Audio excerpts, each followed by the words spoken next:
53rd chief justice of ఇండియాగా justice Suryakant October 30న chief justice గా అపాయింట్ అయిన సూర్యకాంత్ గారు ఈ రోజు ప్రమాణ స్వీకారం చేయనున్నారు. 2027 ఫిబ్రవరి 9 వరకు ఈయన పదవిలో కొనసాగనున్నారు.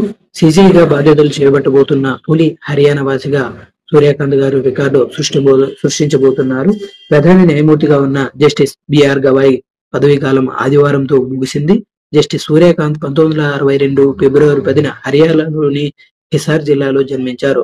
1984లో రోహ్తక్లోని మహర్షి దయానంద్ యూనివర్సిటీ నుంచి న్యాయశాస్త్ర పట్టా పొందారు. 2 దశాబ్దాలుగా వివిధ ధర్మాసనాల్లో పనిచేసిన జస్టిస్ సూర్యకాంత్ పలు కీలక తీర్పుల్లో భాగస్వామిగా ఉన్నారు. ఆర్టికల్ 370 రద్దు, బీహార్ ఓటర్ల జాబితా సవరణ, పెగసస్ కేసు సహా పలు కీలక తీర్పుల్లో ఆయన భాగం పంచుకున్నారు.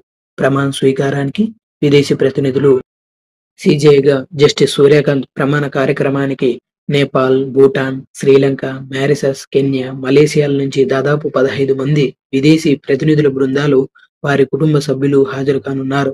ఇలా ఓ సిజేఐ ప్రమాణ స్వీకారానికి విదేశీ ప్రతినిధి బృందం రావడం ఇదే తొలిసారి.